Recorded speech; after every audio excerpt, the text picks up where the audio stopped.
ሻሎም የተወደዳችሁ በዓለም ዙሪያ ያላችሁ የአባቴ ብሩካኖች እንደምን አላችሁ? ከጊዜውም ባለፈ ይሄ መልእክት ይሄ ሜሴጅ ወደ እናንተ ከመጣ እድለኞች ናችሁ። ምክንያቱም በዚህ እኛ ባለንበት ዘመን ላይ የሚወራው ብዙ ከንቱና አልባሌ የሆነ ነገር ነው። ነገር ግን የእግዚአብሔርን ቃል የእግዚአብሔርን ድምፅ ለመስማት በመታደላችሁ እድለኛ እንደሆናችሁ ልነግራችሁ ፈልጋለሁ። እኔ ፕሮፌት ታማኝ ታረቀኝ ነኝ ከዲሳይፕል ኦፍ ኒው ክሬሽን ኢንተርናሽናል ቸርች አዲስ አበባ። ዛሬ በእግዚአብሔር ቃል መሰረት ሰዎች ስላሉበት ህይወት ወይም ዓለም ስላለችበት ሁኔታ ከእግዚአብሔር ቃል አንጻር አንዳንድ ነገር ላሳያችሁ ወዳለሁ። ጌታ ኢየሱስ በመጽሐፍ ቅዱስ ሲናገር በጣም አጥብቆ ይናገራል። ጌታ ኢየሱስ በምሳሌ 1:33 ላይ እንደዚህ ይላል፣ የሚሰማኝ በእርጋታ ይቀመጣል፣ ከመከራ ስጋት ሁሉ ያርፋል። ወዳጆቼ በደንብ አጥብቃችሁ እንድትሰሙኝ ይፈልጋል።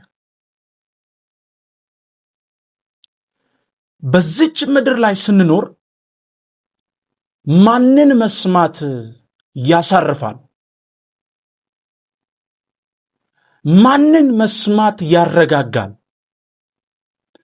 ማንን መስማት ከመከራ ይታደጋል?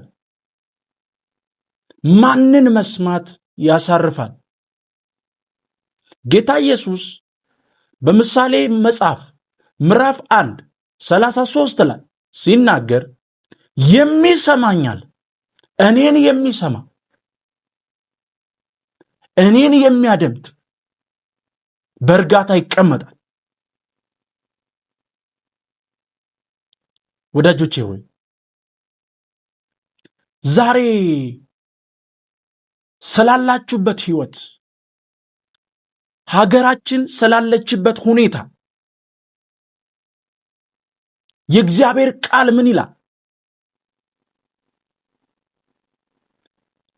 አሁን ባለህበት ህይወት፣ አሁን ባላችሁበት ህይወት በውስጣችሁ መረጋጋት የለም፣ እረፍት የለም።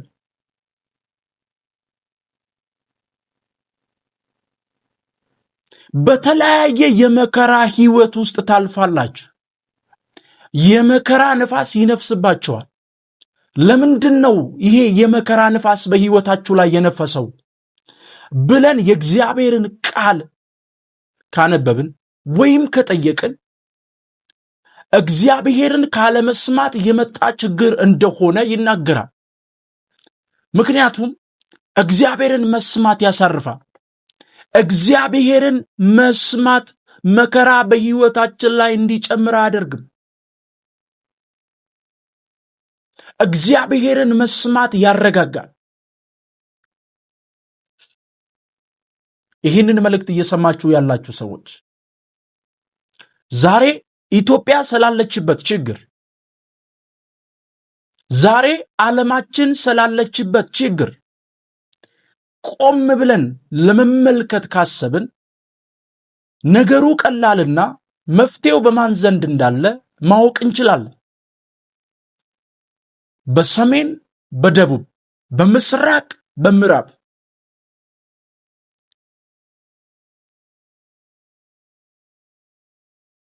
ያለውን ችግር በምንመለከትበት ጊዜ ላይ እግዚአብሔርን ካለመስማት የመጣ ችግር እንደሆነ እንረዳለን።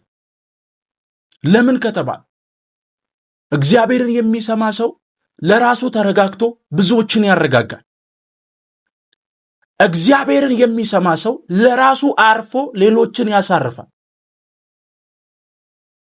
እግዚአብሔርን የሚሰማ ሰው ከመከራ ወጥቶ ብዙዎችን ከመከራ ያስወጣል።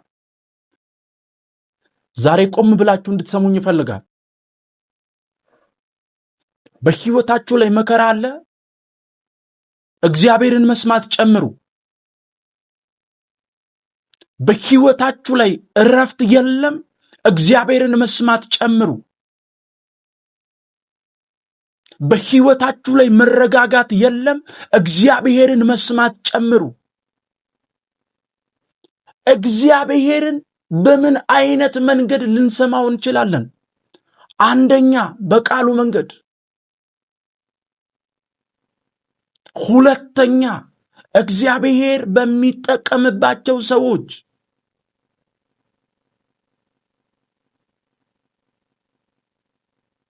ሶስተኛ በምንጸልይበት፣ የእግዚአብሔርን ፊት በምንፈልግበት፣ ወደኛ በሚመጣ ድምፅ እግዚአብሔርን መስማት እንችላለን። ወዳጆቼ ሆይ አስተውሉ።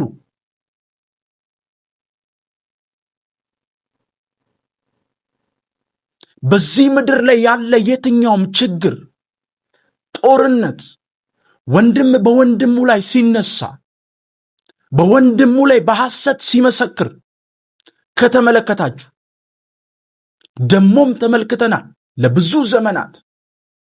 ይሄ ሁሉ ችግር ከየት ነው የመጣው ብዬ የእግዚአብሔርን ቃል ለመፈተሽ ቆም ብዬ ሳስብ እግዚአብሔርን ካለመስማት የመጣ ችግር እንደሆነ ከእግዚአብሔር ቃል እውነት ከተገለጠልኝ ብርሃን ማረጋገጥ ችያለሁ። ወዳጆቼ ሆይ ከጊዜውም ባለፈ እግዚአብሔርን ልንሰማ ይገባል። እግዚአብሔርን የሚሰማ ሰው የተረጋጋ ሕይወት መኖር ይችላል። የተረጋጋ ሕይወት መኖር ይችላል።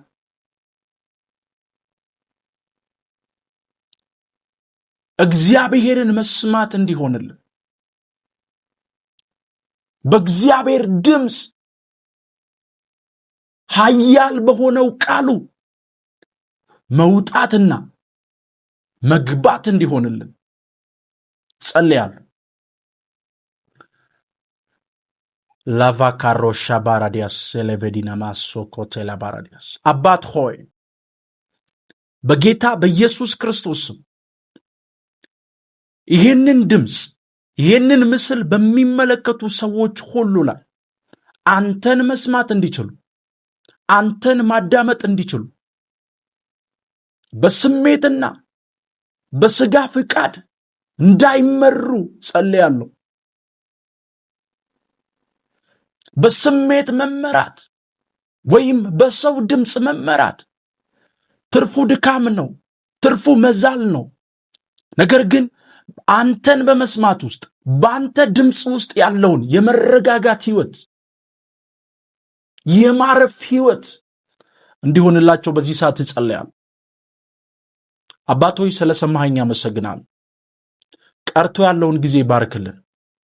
በምትወደው በምታከብረው በልጅ በኢየሱስ ክርስቶስ ዘላለማዊ ስም አሜን።